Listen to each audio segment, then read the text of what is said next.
ತರಕಾರಿ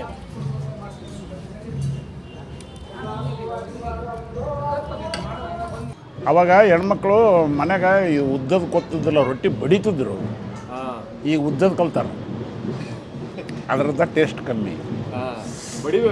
ಬಡಿಬೇಕು. ಬಡಿದ್ರೆ ಎರಡು ಹದಡ ಕೈಯಾಗ ರೊಟ್ಟಿ ಬಡಿದ್ರೆ ಅದು ಹಂಚಿನಾಗ ಉಬ್ಬತೈತಿ, ಉಣ್ಣಕ್ಕೆ ರುಚಿ ಬರ್ತೈತಿ. ಈ ಉದ್ದಿದ್ದು ಉಬ್ಬೋದಿಲ್ಲ. ಇವ್ರ ಅಪ್ಪಾರು ನಮಗೆ 5 ರೂಪಾಯಿಗೆ ಒಂದು ಊಟ ಕೊಟ್ಟಾರ, ಫುಲ್ ಊಟ. ಮತ್ತು ಇನ್ನೂ ಸ್ವಲ್ಪ ಗುಕ್ಕೆ 2 ಗುಕ್ಕೆ ಕಮ್ಮಿ ಆಗುವ ಉಳಿಬೇಕು.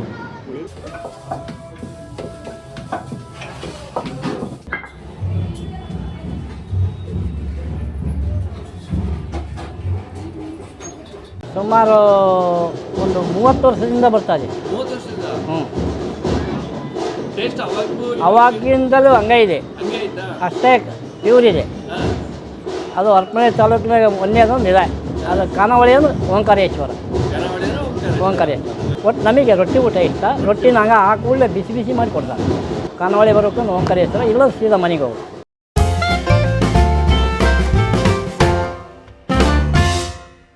ಹಾಯ್ ಹಲೋ ನಮಸ್ಕಾರ, ಎಲ್ಲರೂ ಹೇಗಿದ್ದೀರಾ? ಚೆನ್ನಾಗಿದ್ದೀರಾ ಅಂದ್ಕೊಂಡು ನಾನು ಕೂಡ ಸೂಪರ್ ಆಗಿದ್ದೀನಿ. ನಾನು ಇವತ್ತು ಒಂದೊಳ್ಳೆ ಉತ್ತರ ಕರ್ನಾಟಕದ ಜೋಳದ ರೊಟ್ಟಿ ಊಟ ಮಾಡಬೇಕು ಅಂದ್ಬಿಟ್ಟು ಹರಪನಹಳ್ಳಿಲಿ ಹೆಸರುವಾಸಿಯಾದಂಥ ಶ್ರೀ ಓಂಕಾರೇಶ್ವರ ಖಾನಾವಳಿ ಅಂತ ಅದ್ಭುತವಾಗಿರೋಂಥ ಜೋಳದ ರೊಟ್ಟಿ ಊಟ ಸಿಗುತ್ತೆ ರೀ. ಸಿಕ್ಕಾಬಟ್ಟೆ ಫೇಮಸ್. ಹರಪನಹಳ್ಳಿಲಿ ಗೌಡ್ರ ಹೋಟೆಲ್ ಅಂತ ಕೇಳಿದ್ರು ಇಲ್ಲಿ ಕರ್ಕೊಂಬರ್ತಾರೆ, ಅಥವಾ ಓಂಕಾರೇಶ್ವರ ಖಾನಾವಳಿ ಅಂತ ಹೇಳಿದ್ರು ಕೂಡ, ಓಂಕಾರೇಶ್ವರ ಖಾನಾವಳಿ ಅಂದರೂ ಕೂಡ ಆರಾಮ್ಸೆ ಇಲ್ಲಿ ಕರ್ಕೊಂಬಂದು ಬಿಟ್ಬಿಡ್ತಾರೆ. ಸೊ ತುಂಬ ಚೆನ್ನಾಗಿದೆ, ಊಟ ಮಾತ್ರ ಅತ್ಯದ್ಭುತವಾಗಿದೆ. ತುಂಬ ಜನ ಹೇಳ್ತಿದ್ರು. ಮತ್ತು ಹಿರಿಯ ನಾಗರಿಕರೇ ಅತಿ ಹೆಚ್ಚು ಬರ್ತಾ ಇದ್ದಿದ್ದು. ಸೊ ಹಿರಿಯ ನಾಗರಿಕರು ಅತಿ ಹೆಚ್ಚು ಬರ್ತಾರೆ ಅಂದರೆ ನಿಮ್ಗೆ ಗೊತ್ತಿರುತ್ತೆ. ಸೊ ಕ್ವಾಲಿಟಿ ಕ್ವಾಂಟಿಟಿ ಎಲ್ಲನೂ ಹೈ ಕ್ಲಾಸಾಗೇ ಇರುತ್ತೆ ಅಂತ. ಮತ್ತಿನ್ನು 43 ವರ್ಷಗಳಿಂದ ನಡೆಸ್ಕೊಳ್ತಾ ಬರ್ತಾ ಇದ್ದಾರೆ. ಸೊ ಮುಂಚೆ ನಡೆಸ್ತಾ ಇದ್ದಿದ್ದು ಅವರೇನೆ ಅಂತೆ, ರಂಗಪ್ಪ ನಾಗಪ್ಪ ಕಟಗೇರಿ ಅಂತ. ನಂತರದಲ್ಲಿ ಈಗ ಅವರ ಮಗ ನಡೆಸ್ಕೊಳ್ತಾ ಬರ್ತಾ ಇದ್ದಾರೆ.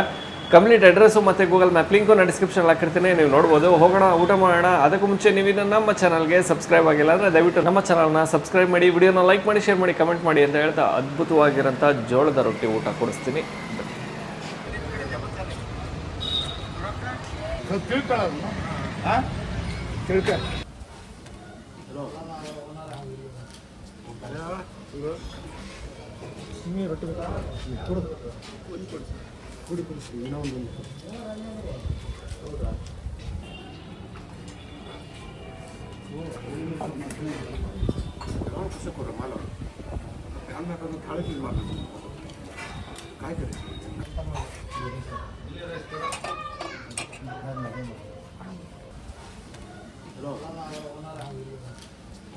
ಮೌನಾಚಾರಿ ಅವರು ಯಾವಾಗಿಂದ ಬರ್ತಾ ಇದ್ದೀರಾ? ಮತ್ತೆ ಟೇಸ್ಟ್ ಹೇಗಿದೆ ಊಟಕ್ಕೆ?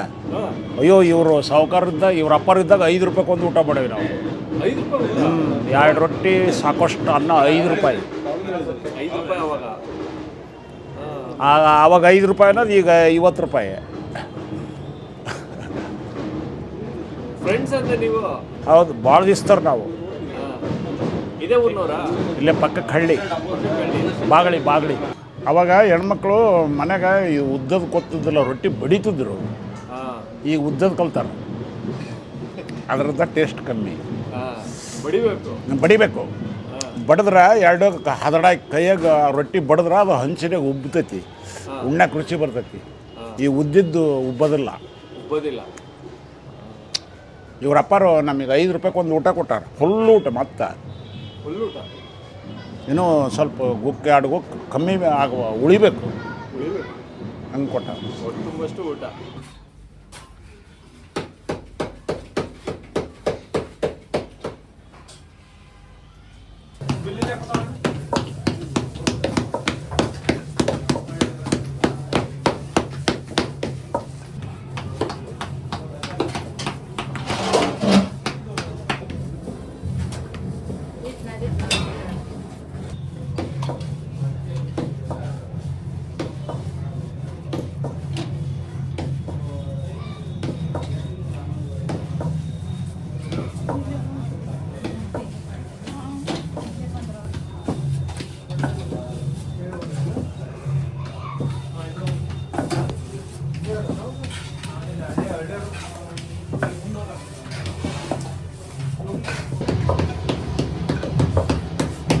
ಸರ್ ನಮಸ್ತೆ. ನಮಸ್ತೆ ಸರ್. ಸರ್ ತಮ್ಮ ಹೆಸರು? ನನ್ನ ಹೆಸರು ಬಂದು ಕೃಷ್ಣ ಅಂತ ಹೇಳ್ಬಿಟ್ಟು. ಕೃಷ್ಣ ಅವರು. ಓಕೆ ಸರ್, ಯಾವಾಗಿಂದ ಶುರುವಾಗಿದ್ದು ಓಂಕಾರೇಶ್ವರ ಖಾನಾವಳಿ? ಸರಿ ಸುಮಾರು ಒಂದು 43 ಇಯರ್ಸಿಂದ ಸ್ಟಾರ್ಟ್ ಆಗಿದೆ ಸರ್. 1981ಇಂದ ಸ್ಟಾರ್ಟ್. 81 ಶುರು? 81ನಲ್ಲಿ ಸ್ಟಾರ್ಟ್ ಆಗಿರೋದು. ಓಕೆ. ಅಪ್ಪಾಜಿನೇ ಸ್ಟಾರ್ಟ್ ಮಾಡಿ. ಅಪ್ಪಾಜಿ ಅವರು ಅಲ್ಲಿದ್ದಾರೆ? ಹೌದು ಸರ್. ರಂಗಪ್ಪ ನಾಗಪ್ಪ ಕಟಗೇರಿ ಅಂತ. ಹೌದು ಸರ್. ಓಕೆ. ಮೂಲ ಅವ್ರದ್ದೇ ಬುನಾದಿ ಸರ್. ಅವರೇ ಶುರು? ಹೌದು ಸರ್. ಸೂಪರ್. ತದನಂತರದಲ್ಲಿ ನೀವು ನಾವು ನಡೆಸ್ಕೊಂಡು ಹೋಗ್ತಾ ಇದ್ದೀವಿ ಸರ್ ಕಂಟಿನ್ಯೂ ಆಗಿ. ಸರ್ ಏನೇನೆಲ್ಲ ಸಿಗುತ್ತೆ ಸರ್? ನಮ್ಮಲ್ಲಿ ರೊಟ್ಟಿ ಊಟ, ಚಪಾತಿ ಊಟ, ರೈಸು, ಎಸ್ಪೆಷಲಿ ನಮ್ಮ ಒಂದು ಅಡುಗೆ ವಿಚಾರ ಅಂತ ಬಂದಾಗ ಪೂರ ಸೌದೆ ಒಲೆಯಲ್ಲೇ ಮಾಡೋದು. ಆಮೇಲೆ ಮಸಾಲೆ ಬಂದುಬಿಟ್ಟು ನಾನೇ ಪ್ರಿಪೇರ್ ಮಾಡೋದು, ಹೊರಗಡೆ ಎಲ್ಲಿ ಮಸಾಲೆ ತರಲ್ಲ. ಹೋಮ್ ಮೇಡ್ ಮಸಾಲ ಮತ್ತು ಟೇಸ್ಟಿಂಗ್ ಪೌಡರ್ ಆಗಲಿ, ಗರಂ ಮಸಾಲ ಆಗಲಿ ಇವ್ಯಾವ ಯೂಸ್ ಮಾಡಲ್ಲ. ನಮ್ಮದೇನಿದ್ರು ಹೋಮ್ ಮೇಡ್ ಮಸಾಲ. ಓನ್ಲಿ ನೀವು ಮನೇಲಿ ಏನು ಊಟ ಮಾಡ್ತೀರೋ ಅದೇ ಟೇಸ್ಟು, ಅದೇ ಹೆಲ್ತ್. ಮೇನ್ ನಮಗೆ ಇಂಪಾರ್ಟೆಂಟ್ ಇರೋದೇ ಕಸ್ಟಮರ್ ಹೆಲ್ತು ಮತ್ತು ಟೇಸ್ಟ್, ಸರ್ವಿಸ್, ಇವು ಮೂರೇ. ಹಾಗಾಗಿ ನಮ್ಮಲ್ಲಿ ಆಫೀಸರ್ಸ್ ಆಲ್ಮೋಸ್ಟ್ ಆಲ್ ನಮ್ಮ ಹತ್ಮಳ್ಳಿರೋ ಎಲ್ಲ ಆಫೀಸು ನಮ್ಮ ತಾಲೂಕಿನ ಜನ ಇವತ್ತಿನವ್ರಿಗೆ ಇಷ್ಟಪಡ್ತಾ ಅಂದರೆ ಹೋಮ್ಲಿ ಆಗಿರುತ್ತೆ ಫುಡ್ಡು. ಚೆನ್ನಾಗಿದೆ, ಕ್ವಾಲಿಟಿನೂ ಚೆನ್ನಾಗಿರುತ್ತೆ, ಚೆನ್ನಾಗಿ ಟ್ರೀಟ್ ಮಾಡ್ತಾರೆ. ಹಂಗೆ ಅನ್ನೋ ಒಂದು ಉದ್ದೇಶಕ್ಕೆ ನಮ್ಮ ಖಾನಾವಳಿ ಫೇಮಸ್ಸು. ಮತ್ತು ಇನ್ನು ಹೋಳಿಗೆ ಬಗ್ಗೆ ಮಾತಾಡ್ತೀವಿ ಸರ್. ನಮ್ಮ ಹೋಳಿಗೆ ಬಂದ್ಬಿಟ್ಟು ತುಂಬ ಸ್ಪೆಷಲ್ಲು ಸರ್. ಸಿಗೋದು ಡೌಟು. ಅದನ್ನು ಪ್ರಿಪೇರ್ ಮಾಡೋದು ನಾನು ಬಿಟ್ಟರೆ ಬೇರೆ ಯಾರಿಗೂ ಬರಲ್ಲ. ಹೌದು ಸರ್. ಬೇರೆ ಕಡೆ ಎಲ್ಲ ಹೋಳಿಗೆ ಮಾಡ್ತಾರೆ, ಬಟ್ ನಮ್ಮ ಹೋಳಿಗೆಗೆ ಮಾತ್ರ ಸಪ್ರೇಟ್ ಆದ ಒಂದು ಫ್ಯಾನ್ ಬೇಸ್ ಇದೆ. ಮತ್ತಿನ್ನು ಹೇಗೆ ಸರ್ ಶುರುವಾಗಿದ್ದು? 43 ವರ್ಷಗಳ ಹಿಂದೆ ಅದೊಂದು ಚಾಲೆಂಜ್ ಸರ್ ಅಪ್ಪಾಜಿಗೆ. ನಾನೊಂದು ಏನು ಮಾಡಬೇಕು, ನಾನೊಂದು ಇಂಡಿವಿಜುವಲಾಗಿ ಮಾಡಬೇಕು. ಆ್ಯಕ್ಚುಲಿ ನಮ್ಮೂರು ಬಂದುಬಿಟ್ಟು ಬಾಗಲಕೋಟೆ. ಹಾಂ, ಚಿಕ್ಕದೊಂದು ಹೋಟ್ಲು ಮಾಡಿದ್ರು ಬಾಗಲಕೋಟೆಯಲ್ಲಿ. ಅದ್ಯಾಕೆ ಅವ್ರಿಗೆ ಹಿಡಿಸ್ಲಿಲ್ಲ. ಬೇಡ, ನಾನು ಬೇರೆ ಕಡೆ ಊರು ಬಿಟ್ಟು ಭಾಳ ದೂರ ಇದ್ಬಿಡೋಣ, ಇದ್ದು ಏನಾರು ಸಾಧಿಸೋಣ ಅಂತ ಬಂದುಬಿಟ್ಟು ಈ ಊರಿಗೆ ಬಂದು ಈ ಊರಿಗೆ ಸ್ಟಾರ್ಟ್ ಮಾಡಿದರು. ಇನ್ಕ್ಲೂಡಿಂಗ್ ಅವತ್ತಿದ್ದ ಇವತ್ತಿನವರೆಗೂ ನಮ್ಮದು ಹಾಗೇ ಇದೆ, ಟೇಸ್ಟು, ಕ್ವಾಲಿಟಿ, ಕಸ್ಟಮರ್ಸ್. ಓಕೆ. ನಮ್ಮಪ್ಪ ಫಸ್ಟ್ ಸ್ಟಾರ್ಟಿಂಗ್ ಮಾಡಿದಾಗ ಇವೆಲ್ಲ 43-45 years old furnitures sir. Furnitures? ಹೌದು ಸರ್. ಓಕೆ. ನಾವು ಚೇಂಜ್ ಏನೂ ಮಾಡಿಲ್ಲ. ಫರ್ನಿಚರ್ಸ್ ಮಾತ್ರ ಅವೇ ಕಂಟಿನ್ಯೂ. ಅವಾಗ ಏನಿತ್ತು ಅದೇ ಫರ್ನಿಚರ್. ಹೌದು ಸರ್. ಹೌದು. ಓಕೆ. ಅವಾಗೆಲ್ಲ ಖರ್ಚು ಕಟ್ಟು ಹೋಗ್ಬಿಡಾರ ಅಂತ. ಈಗ ಅದೇ ಇದೆ ಪರಿಸ್ಥಿತಿ ಸರ್. ಇವತ್ತು ಗೌರ್ಮೆಂಟ್ ರಜೆ ಇದೆ ಅಂತ ಫ್ರೀ ಇದ್ದೀವಿ. ಇನ್ ಕೇಸ್ ಏನಾದ್ರು ರನ್ನಿಂಗ್ ಡೇಸ್ ಇತ್ತು ಅಂದರೆ ಮುಂಚೆ ಬರೋ ಟವಲ್ ಹಾಕಿ ರೆಡಿ ಮಾಡ್ಕೊಂಡು ಗೌರ್ಮೆಂಟ್ ಬಸ್ಸಲ್ಲಿ ಸೀಟ್ ಹಿಡ್ದಂಗೆ. ಹಾಂ, ಸೀಟ್ ಹಿಡ್ದಂಗೆ ಮಾಡ್ಕೊಂಡು ಕೊಡ್ತೀವಿ. ಏನಿಲ್ಲ ಸರ್, ಬಸ್ ಚಾರ್ಜ್ ಒಂದೇ, ಅದು ಬೇರೆ ಕಡೆ ಇಸ್ಕೊಂಡು ಬಂದಿರೋದು.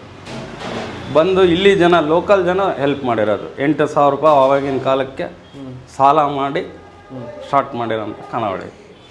8,000 ರೂಪಾಯಿ ಸಾಲ, 1 ರೂಪಾಯಿ ಬಂಡವಾಳ ಇಲ್ಲದಂಗೆ ಊರು ಬಿಟ್ಟು ಬಂದ ಪರ್ಸನ್ನು ಇಲ್ಲೇ ಬಂದು ಸಾಲ ಮಾಡಿ ಇವತ್ತು ದೇವರು ಸಾಕಷ್ಟು ಕೊಟ್ಟಿದ್ದಾನೆ ಸರ್. ಬಟ್ ನಾವು ಇದು ವೃತ್ತಿ ಮಾತ್ರ ಬಿಟ್ಟಿಲ್ಲ. ಮತ್ತು ಸರ್ ಹೋಟೆಲ್ ಎಷ್ಟು ಗಂಟೆವರೆಗೆ? ಸರ್ ಬೆಳಗ್ಗೆ 11:30ಇಂದ 4:15ವರೆಗೂ. 4:15 ಆಲ್ಮೋಸ್ಟ್ ಆಲ್ 4 ಗಂಟೆಗೆ ಕ್ಲೋಸ್ ಸರ್. ಆನ್ಮೇಲೆ ಬರೋರಿಗೆಲ್ಲ ಪಲ್ಯ ಸಿಗೋ ಡೌಟ್. ಸರ್ ಹೋಟೆಲಿಗೆ ಬರಬೇಕಂದ್ರೆ ಹರಪನಹಳ್ಳಿಲಿ ಗೌಡ್ರ ಖಾನಾವಳಿ ಅಂತ ಹೇಳ್ಬಿಟ್ರೆ ಅದೇ ದೊಡ್ಡ ಲೊಕೇಶನ್ ಸರ್. ಗೌಡ್ರ ಖಾನಾವಳಿ ಸರ್. ಓಂಕಾರೇಶ್ವರ ಖಾನಾವಳಿ ಅನ್ನೋದಕ್ಕಿಂತ ಜಾಸ್ತಿ ಫೇಮಸ್ ಆಗಿರೋದು ಗೌಡ್ರ ಖಾನಾವಳಿ. ಹೌದಾ? ಹಾಂ. ನೀವು ಎಲ್ಲಾರ ಯಾವ ಮೂಲೆಲ್ಲಾರ ನಿಂತ್ಕೊಂಡು ಯಾವ ಆಟೋದಾರಿಗಾರ ಕೇಳಿ, ಯಾವ ಜನಕ್ಕರ ಕೇಳ್ರಿ, ಗೌಡ್ರ ಖಾನಾವಳಿ ಅಂದರೆ ಸೀದಾ ಕರ್ಕೊಂಬಂದು ಇಲ್ಲಿ. Super sir. Thank you sir. Thank you so much. ತುಂಬ ಧನ್ಯವಾದ.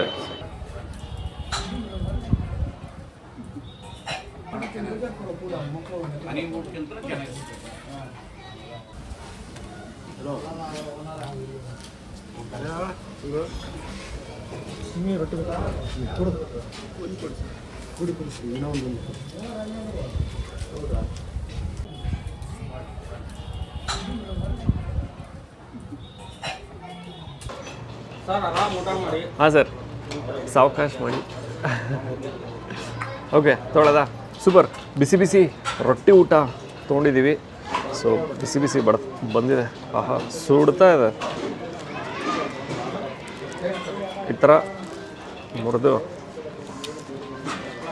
ಇಟ್ಕೋಬೇಕು. ಅದಾದಮೇಲಿಂದ ಶುರು ಮಾಡಬೇಕು ಬ್ಯಾಟಿಂಗು. ಏನೇನಿದೆ ಅಂತ ಹೇಳ್ಬಿಡ್ತೀನಿ. ಹಪ್ಪಳ ಇದೆ, ಮಜ್ಜಿಗೆ ಇದೆ, ಕೆಂಪು ಖಾರ ಇದೆ, ಶೇಂಗಾ ಚಟ್ನಿ ಪುಡಿ ಇದೆ, ಉಪ್ಪಿನಕಾಯಿ ಇದೆ, ದಾಲ್ ಅಂತಾರೆ, ಅಂದರೆ ಬೇಳೆ ಪಲ್ಯ ಅಂತಲೂ ಕರಿಬೋದು, ಕಾಳು ಪಲ್ಯ ಇದೆ, ಕಡಲೆಕಾಳು ಮಾಡಿರುವಂಥದ್ದು, ಮತ್ತು ಇನ್ನು ಬದನೆಕಾಯಿ ಪಲ್ಯ, ಸಲಾಡು, ಇಷ್ಟು ಬರುತ್ತೆ. ಇದಾದಮೇಲಿಂದ ರೈಸು ಕೂಡ ಬರುತ್ತೆ. ರೈಸು ಕೂಡ ಅನ್ಲಿಮಿಟೆಡ್ ಅಂತೆ. ನೀವು ರೊಟ್ಟಿನೇ ಅನ್ಲಿಮಿಟೆಡ್ ಆಗಿ ತೊಗೋಬೋದು ಅಥವಾ ರೈಸು ಕೂಡ ಅನ್ಲಿಮಿಟೆಡ್ ಆಗಿ ತೊಗೋಬೋದು. ಮತ್ತು ಮೊಸರು ಕೊಡ್ತಾರೆ. ಸೊ ಮೊಸರು ಕೂಡ ಇದೆ, ಇಷ್ಟಿದೆ. ಓಕೆನಾ, ಗ್ಲಾಸ್ ಸೈಡಲ್ಲಿ ಇಟ್ಬಿಡ್ಲಾ, ಅಡ್ಡ ಬರುತ್ತೆ ಮೊಸರಿಗೆ ಅಂತ. ಸೊ ಮೊದಲನೇದಾಗಿ ಕಾಳು ಪಲ್ಯ. ಉತ್ತರ ಕರ್ನಾಟಕದ ಊಟ ಅಂದರೆ ಸ್ವಲ್ಪ ಭಯ ಬೀಳ್ತಿದೆ, ಖಾರ ಇರುತ್ತೇನೋ ಅಂತ. ಬಟ್ ಖಾರ ಏನಿಲ್ಲ, ಈರುಳ್ಳಿ ಎಲ್ಲ ಸ್ವಲ್ಪ ಬಳಸಿದ್ದಾರೆ. ಮತ್ತು ಅದೊಂಥರ ಸಿಹಿ ಸಿಗುತ್ತೆ. ಈರುಳ್ಳಿ ಕೂಡ ಒಂದು ಸ್ವಲ್ಪ ಸಿಹಿ ಕೊಡುತ್ತೆ. ಚೆನ್ನಾಗಿದೆ. ಕಾಳು ಕೂಡ ಎಲ್ಲ ಚೆನ್ನಾಗಿ ಬೆಂದಿದೆ. ಇನ್ನು ಬೇಳೆ ಪಲ್ಯ ಇದೆ. ಬೇಳೆ ಪಲ್ಯ ತೊಗೊಂಬಿಡೋಣ. ದಾಲ್ ಅಂತಾರೆ, ಬೇಳೆ ಪಲ್ಯ ಅಂತಾರೆ. ತೊಗೊಂಬಿಡೋಣ. ಸ್ವಲ್ಪ ಸಾಗು ಥರ ಬರುತ್ತೆ. ಇದು ತುಂಬ ಚೆನ್ನಾಗಿದೆ. ಬಿಸಿ ಬಿಸಿ ಜೋಳದ ರೊಟ್ಟಿಗೂ ಹಾಗೂ ಪಲ್ಯಕ್ಕೂ ಕಳೆದೇ ಹೋಗ್ತೀರ. ಹಾಗೂ ಬದನೆಕಾಯಿ ಪಲ್ಯ. ಅತಿ ಹೆಚ್ಚಿನ ಖಾರ ಯಾವುದೂ ಬರೋಲ್ಲ. ನಿಮಗೆ ಕೆಂಪು ಖಾರ ಅಂತಲೇ ಕೊಟ್ಟಿರ್ತಾರಲ್ಲ ಪರ್ಟಿಕ್ಯುಲರ್ ಆಗಿ, ಅದನ್ನು ಟ್ರೈ ಮಾಡಿದಾಗ ಮಾತ್ರ ಅತಿ ಹೆಚ್ಚಿನ ಖಾರ ಸಿಗುತ್ತೆ. ಇನ್ನು ಮಿಕ್ಕಿದ್ದೆಲ್ಲ ಅಂಥ ಖಾರ ಬರೋಲ್ಲ, ಆರಾಮ್ಸೆ ತಿನ್ಬೋದು. ಸೂಪರ್ ಚೆನ್ನಾಗಿದೆ. ನಂತರದಲ್ಲಿ ರೈಸ್ ಬರುತ್ತೆ. ರೈಸ್ಗೆ ಸಾಂಬಾರು ಮಾಡಿದ್ದಾರೆ. ಸೊ ಇವತ್ತು ಮಾಡಿರೋಂಥದ್ದು ನುಗ್ಗೆಕಾಯಿ ಸಾಂಬಾರು. ಪ್ರತಿದಿನ ಚೇಂಜ್ ಆಗುತ್ತಂತೆ. ಸೊ ರೈಸು ಕೂಡ ಸಿಗುತ್ತೆ. ಇನ್ನು ಚಪಾತಿ ಅಂತ ಬಂದರೆ ಮೆಂತ್ಯ ಚಪಾತಿ ಸಿಗುತ್ತೆ, ಅದನ್ನು ಕೂಡ ಟ್ರೈ ಮಾಡ್ಬೋದು. ಆರೋಗ್ಯಕ್ಕೂ ಬಹಳ ತುಂಬಾ ಒಳ್ಳೆಯದು. ಸೊ ಮೊಸರಿದೆ, ಮೊಸರು ಹಾಕ್ಕೊಂಡು ಕೂಡ ನೀವು ಊಟ ಮಾಡ್ಬೋದು. ಓಕೆ, ನಾನು ಈ ವಿಡಿಯೋನ ಇಲ್ಲಿಗೆ ಎಂಡ್ ಮಾಡ್ತಾಯಿದ್ದೀನಿ. ಮತ್ತೊಮ್ಮೆ ನಾನು ನಿಮ್ಮನ್ನು ನೆಕ್ಸ್ಟ್ ವೀಡಿಯೋದಲ್ಲಿ ಭೇಟಿ ಮಾಡ್ತೀನಿ. ಅದಕ್ಕೂ ಮುಂಚೆ ನೀವು ನಮ್ಮ ಚಾನಲ್ಗೆ ಸಬ್ಸ್ಕ್ರೈಬ್ ಆಗಿಲ್ಲ ಅಂದರೆ ದಯವಿಟ್ಟು ನಮ್ಮ ಚಾನಲ್ನ ಸಬ್ಸ್ಕ್ರೈಬ್ ಮಾಡಿ, ವಿಡಿಯೋನ ಲೈಕ್ ಮಾಡಿ, ಶೇರ್ ಮಾಡಿ, ಕಮೆಂಟ್ ಮಾಡಿ ಅಂತ ಹೇಳ್ತಾ ನೆಕ್ಸ್ಟ್ ವೀಡಿಯೋದಲ್ಲಿ ಭೇಟಿಯಾಗೋಣ. ಸೂಪರ್ ಸಖತ್.